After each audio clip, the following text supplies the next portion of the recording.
Okay, so this is the level 2 video for the concentric and eccentric shoulder strengthening. So we're just kind of progressing the exercises that you may have watched in the level 1 video. So to start off with, Andrea's going to take either a plate or a dumbbell or a kettlebell, and we're going to do what we call around the world. So this incorporates shoulder external and internal rotation, as well as kind of forcing the shoulder to stabilize in all these different ranges. So Andrea's going to take the weight and she's going to go around her head. These are also called halos sometimes. And she's just trying to keep her shoulders down. Good. So those are our around the worlds.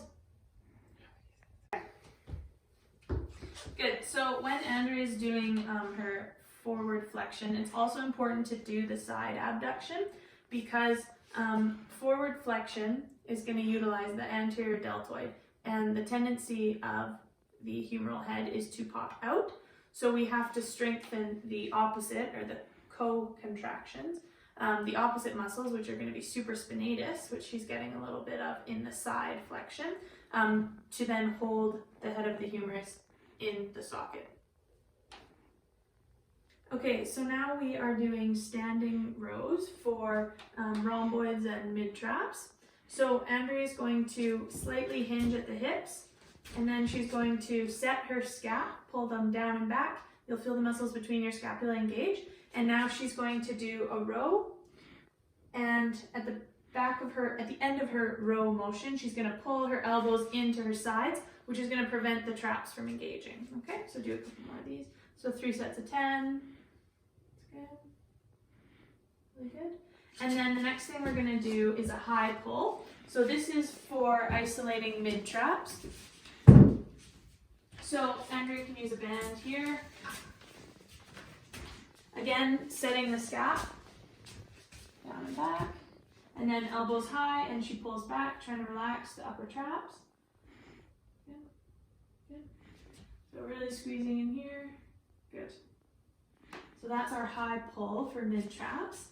And then the last one is an overhead press. So she's going to grab 2 weights. And this one is mostly a deltoid strengthening, but we're also getting some stretching in through the front of the chest and external rotation as well. So she's going to have her hands behind her head, and she's going to do an overhead press. But the key here is to watch her neck position. We don't want her having, do you want to do like a forward head posture? We don't want this. It's very tough on the neck. So she's going to do a chin tuck.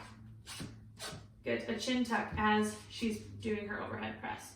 Good. So we're still stretching in through the pecs, in through the chest there, but we're also getting an overhead workout. Okay, so our final exercise for the shoulder strengthening level 2 is going to be a farmer's walk. So the purpose of this is to activate serratus anterior, kind of the muscles that look like 3 fingers along the rib cage there, and then it also stretches out levator scap, which is kind of right in here. Often tight causes people a lot of neck pain. So what Andrea's going to do is she's going to bring her shoulders down and back, and she's going to have the weights basically just hanging from her hands, and she's going to walk. And because she's setting her scapula, her serratus anterior is going to engage, and it's also tractioning the scapula down, which is going to stretch levator scap.